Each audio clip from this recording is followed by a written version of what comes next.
Good afternoon, dear visitors of the Russia-Africa Summit and Forum.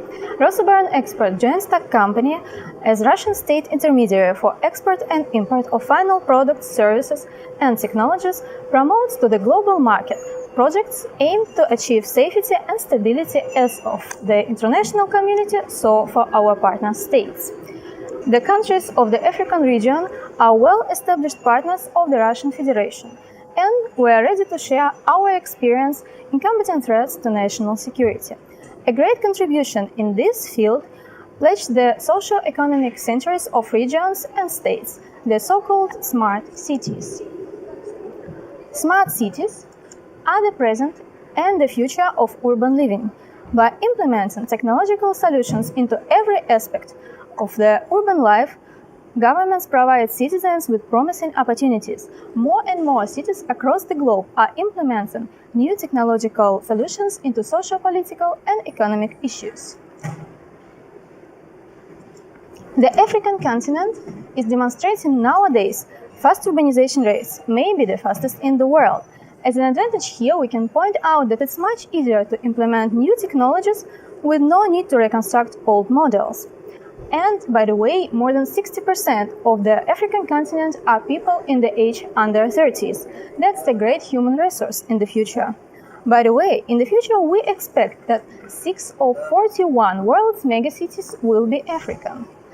And already nowadays, many African countries are implementing large-scale technological solutions like smart cities in Egypt, Kenya, Nigeria, South Africa, and other countries.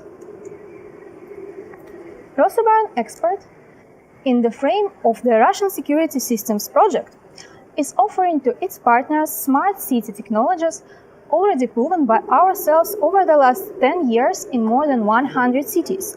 Actually, Russia is one of the world's leaders in this field, and many of these services are available for our partners for demonstration upon request. Nowadays, in Moscow, more than 300 online services are operating within the framework of the smart city. The core of the smart city system are data processing and monitoring centers. They provide citizens with their main need, safety by round-the-clock analysis of information and situation monitoring. Operators have access to all the needed information from the stationary workplace or from the smartphone.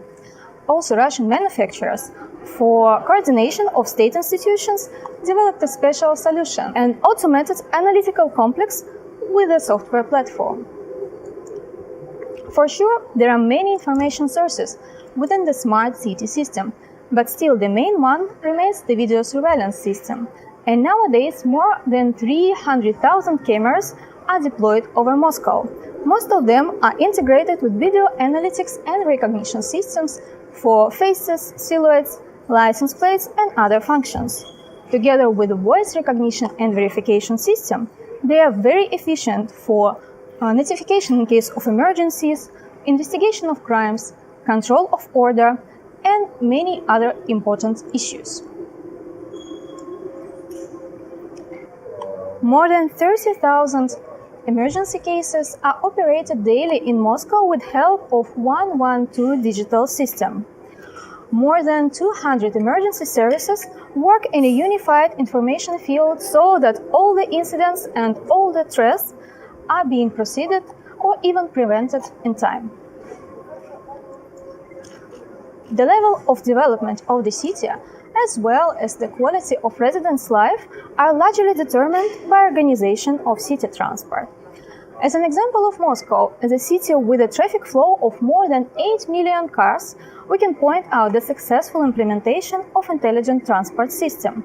The data from thousands of sensors and cameras around the city is gathered in a special traffic management center, while most of transport cases are being analyzed automatically. Around 1,700 city intersections are managed with adaptive traffic light mode.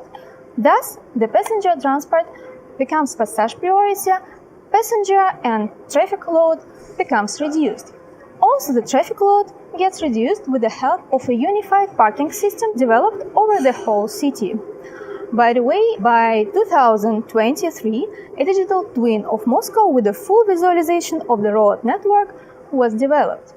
And in addition to under and overground public transport, the river transport is being developed as well.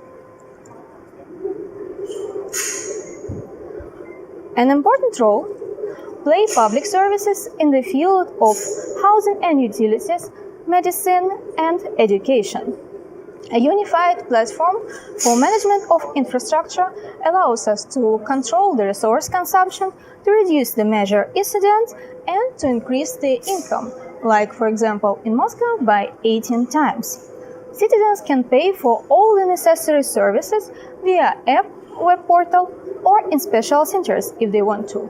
With help of this system, more than 200,000 violations in this sector were identified and eliminated. The quality of medical services reached new level with implementation of a unified medical and analytical system. This system manages more than 12 million patients, and after its implementation, the waiting period got reduced by 4 times. Patient gets the opportunity to make online registration and appointments, to get remote consultations, while doctors can get an access to all the needed information, even from archive, also online. And the administration controls the work of employees. The digital technologies enter also the field of public education, where a unified, comprehensive platform allows us to control the educational process, to develop new programs and use digital materials. Such platform can be developed and deployed over a single city or the entire region, where different users get access by roles via smartphone or via special app or website, like in other smart services. Thus, digital technologies ensure efficient use of all the spheres of city life and security for residents. Planning on a state level and investment in city infrastructure would allow African countries to realize their huge potential in the field of economy and development. Actually, nowadays, Africa is the world's second populous continent in the world, and it seems that its future won't be an exception. It will be urban. Still, there is some time for us to prepare for this new future, and for sure we are ready to share with our African partners our technologies and experience gained over years.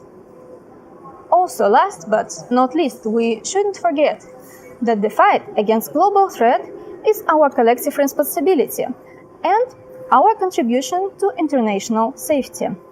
For sure, there are many challenges nowadays, but still, there are also a lot of examples of successful implementation that allow us to look forward. So, thank you for your attention.